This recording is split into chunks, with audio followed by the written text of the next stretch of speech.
أهل الحديث كلهم أصول أطيعوا الله وأطيعوا الرسول كتاب الله إن كان منشور دين نبي إن كان دستور أطيعوا الله وأطيعوا الرسول چالو کر رہے ان تو ہیں بھی کرو اپنا تو رکھے رجف النبی صلی اللہ علیہ وسلم علی حمار قال له عفیر.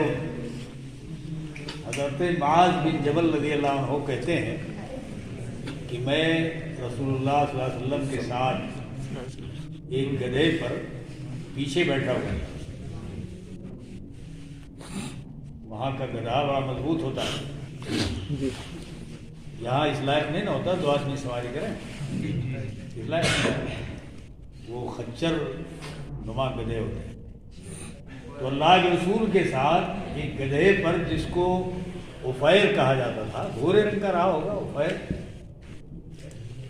جس کو کہا جاتا تھا, میں آپ کے پیچھے اس پہ بیٹھا ہوا تھا. فقال یا معاذ, اللہ کے رسول نے فرمایا معاذ, اتدری ما حق اللہ علی العباد وما حق العباد علی اللہ, جانتے ہو اللہ کا حق بندوں پر کیا ہے اور بندوں کا حق اللہ پر کیا ہے؟ کتنا پیارا سوال ہے. یہ توحید سے اور شرک سے متعلق ہے. اللہ کا حق بندوں پر کیا ہے اور بندوں کا حق اللہ پر کیا ہے. صحابہ کرام کا دستور تھا کہ رسول کے سامنے کوئی علم کا اظہار نہیں کرے. حضرت معاذ نے کیا کہا, اللہ و رسولہ عالم, اللہ اس کے رسول زیادہ جانتے ہیں. حوالے کر دیا رسول کے. پھر اس کے بعد رسول اللہ صلی اللہ علیہ وسلم نے اس کا جواب دیا کہ حق اللہ علی العباد ان یعبدوہ ولا یشرکوا بہ شیئا. اللہ کا حق بندوں پر یہ ہے کہ صرف اللہ ہی کی عبادت کریں اور اس کے ساتھ کسی کو شریک نہ کریں. وحق العباد علی اللہ, اور بندوں کا حق اللہ پر کیا ہے؟ بندوں کا حق اللہ پر یہ ہے اللہ یعذب من لا یشرک بہ شیئا, اس شخص کو عذاب نہ دے جہنم کا جو اللہ کے ساتھ کسی کو شریک نہ کرے. فقال یا رسول اللہ افلا ابشر بہ الناس, اے اللہ کے رسول کیا میں لوگوں کو اس کی خوشخبری نہ سنا دوں؟ تو آپ نے فرمایا کہ لا تبشرہم فیتکلوا, خوشخبری مت سناؤ نہیں تو لوگ اسی پر بھروسہ کر کے رہ جائیں گے, عمل کے لیے محنت نہیں کریں. یہ متفق علیہ روایت, بخاری مسلم کی روایت ہے. متفق علیہ سمجھتے ہیں نا, بخاری مسلم دونوں اپنی اپنی کتابوں میں جس حدیث کی تخریج کیے ہوئے ہوں, صحابی ایک ہو, متن ایک قسم کا ہو, وہ متفق علیہ روایت کہلاتی ہے. اس میں خصوصی بات یہ ہے کہ اس سے توحید کی فرضیت ثابت ہوتی ہے. توحید فرض ہے, جیسے نماز, روزہ, حج و زکوٰۃ وغیرہ فرض ہے. ان سب سے بڑھ کر فرض کیا ہے؟ توحید, ایک اللہ کی عبادت اور اس کے ساتھ کسی کو شریک نہ کرنا. یہ دونوں لازم و ملزوم ہے ایک دوسرے کے. اسی لیے کلمہ جو ہم کو سکھایا گیا ہے, کلمے میں کیا ہے؟ لا الہ, پہلے اس بات نہیں ہے, انکار ہے. لا الہ, کوئی بھی معبود نہیں ہے اللہ کے سوا. انکار سے شروع ہوتا ہمارا کلمہ, اور جب تک بات انکار سے شروع نہ کی جائے تب تک توحید کا پتہ نہیں ہوتا. تو یہ توحید ہے, ایک اللہ کی عبادت فرض ہے تمام انسانوں پر, تمام جنوں پر اور فرشتوں پر تو فرض ہی ہے, وہ تو مجبور ہیں اللہ کی عبادت کرنے پر. یہ فرض ہے. ایک اللہ کی عبادت کرنا اور کسی کو اس کا ساجھیدار نہ بنانا فرض ہے۔ اب اللہ کی ذات اتنی بڑی ہے اور اس کی صفات اتنا اعلی درجے کے ہیں، اس کے کام اتنا ہے کہ ان تمام چیزوں کو قرآن اور حدیث کا استقراء کر کے بڑے بڑے علماء کرام نے توحید کو 3 درجات میں بانٹ دیا۔ 3 درجات، حالانکہ توحید تو ایک ہی ہے، توحید در حقیقت ایک ہی ہے، لیکن بات کو سمجھنے کے لیے بڑے بڑے علماء نے استقراء کر کے جستجو کر کے ان کو 3 قسموں بانٹا۔ جیسے دنیا میں کوئی کلام ہو، دنیا میں کوئی کلام ہو، کسی زبان کا ہو، اردو کا ہو، فارسی کا ہو، عربی کا ہو، انگریزی کا ہو، کل کا استقراء کر کے علماء نحو نے کیا بتایا ہے کہ ہر کلام 3 چیزوں پہ مشتمل ہوتا ہے۔ اس پر کس پر؟ اسم پر، فعل پر، حرف۔ استقراء کہیں لکھا ہوا آپ کو نہیں ملے گا کسی قرآنی آیت میں یا کسی حدیث میں۔ کلام کی جستجو کر کے یہ بتا دیا گیا کہ 3 چیزوں سے کوئی کلام بنتا ہے۔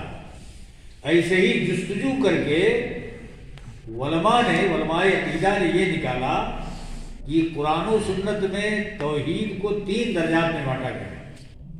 سمجھ میں آیا؟ کیا کیا؟ ایک تو ہے توحید ربوبیت، جس کے مظاہر ساری دنیا میں ہر جگہ پھیلے گئے۔ توحید ربوبیت کیا ہے؟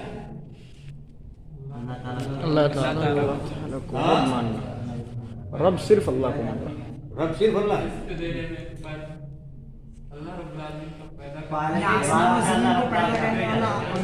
پیدا کرنے والا، اس کو روزی دینا، تدبیر کرنے والا اور مالک۔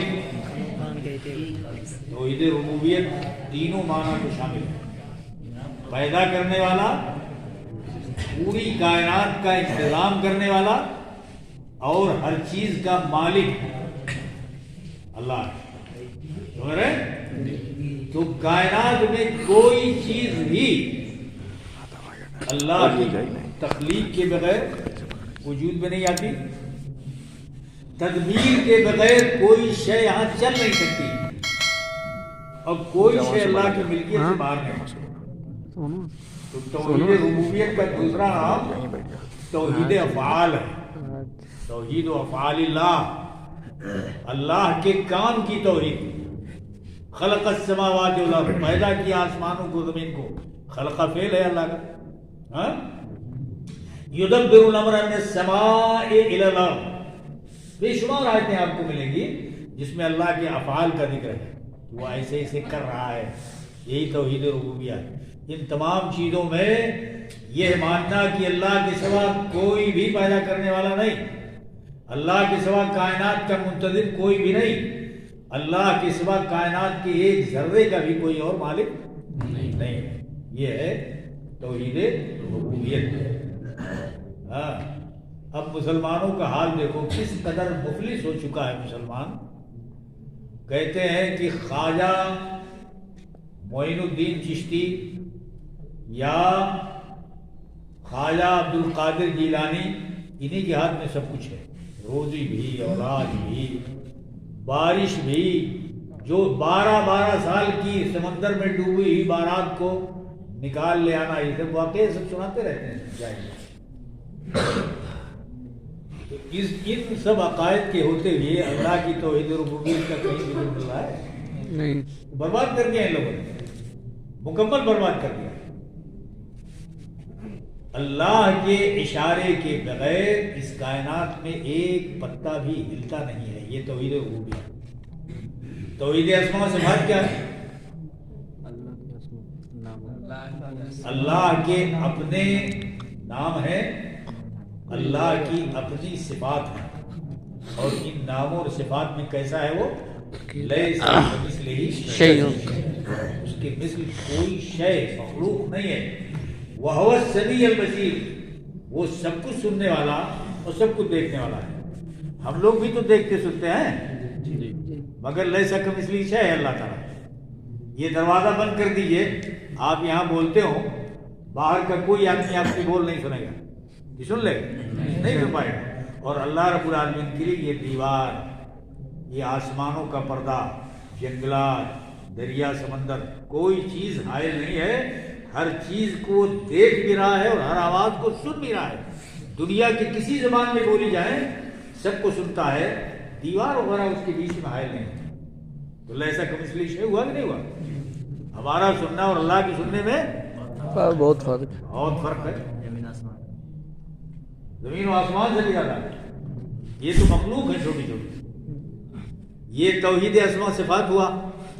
اور تیسری کیا ہے؟ توحید الوہیت کا مطلب یہ ہے کہ جب اللہ ہی اتنی بڑی کائنات کو اس نے ہمارے لیے بنایا، ہم رات دن اس سے فائدہ اٹھاتے ہیں، اسی سے ہماری روزی ملتی ہے، اسی سے ہماری زندگی بڑھتی ہے، اسی زندگی میں ہم کسی طرح کا بھی کام کرنے کا پاور رکھتے ہیں. تو اس کائنات میں جب ہمارے گرد و پیش میں جو بھی نعمتیں ہیں سب دی ہوئی جب اللہ کی ہیں، خالق کی ہیں، رب کی ہیں، تو عبادت اور غلامی رب کے سوا اور کسی کی ہونی چاہیے؟ نہیں. اصل مستحق وہی ہے. یہ کنکر پتھر کی جو عبادت کرتے ہیں کس قدر کی حالت ہے یہ. وہ کچھ دینے والے آپ کو نہیں. اللہ کی مٹی، اس کو تم نے لیا، کیچڑ کی طرح اس کو ساننے کے بعد لکڑی سے ٹھونک ٹھاک کر کے مورت بنا دیا اور کہتے ہو کہ یہ بھگوان ہو گیا، سب کچھ دینے والا ہو گیا. اور تم کو کچھ بھی نہیں دیا، تم نے خود اس کو بنایا.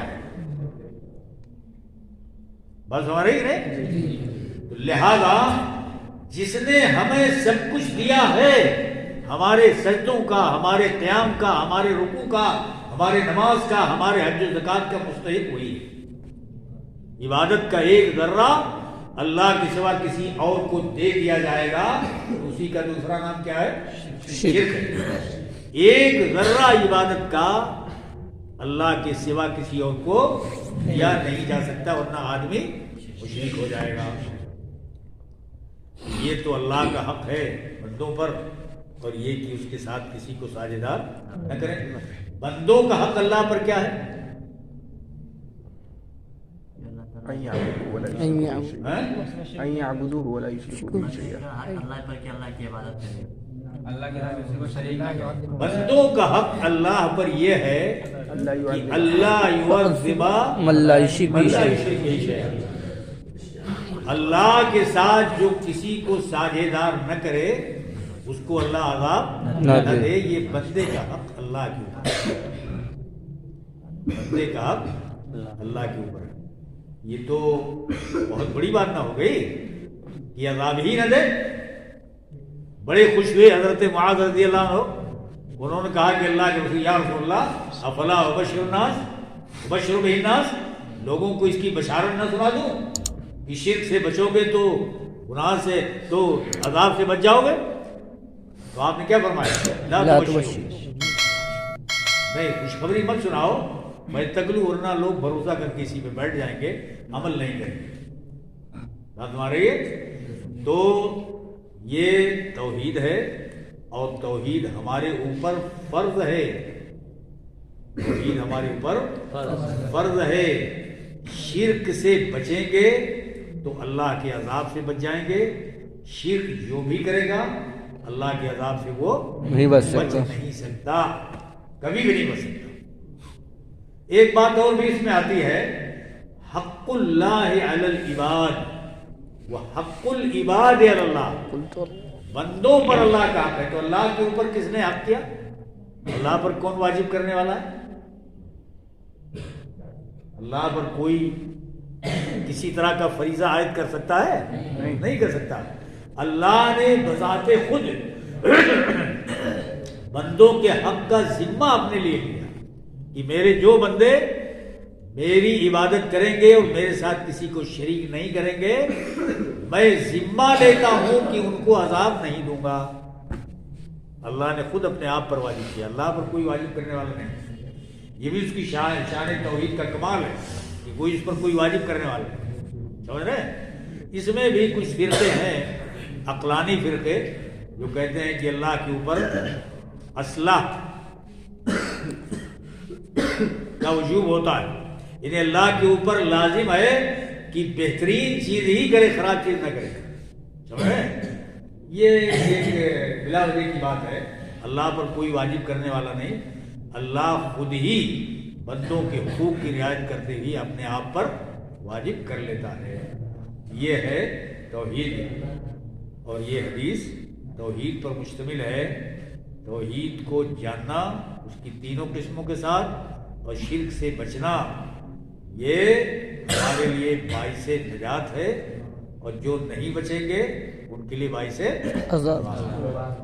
اللہ تعالی ہم سب کو یہ عظیم الشان علم سمجھنے کی توفیق عطا فرمائے. تمام علوم اسلامیہ کی جڑیں چلیے.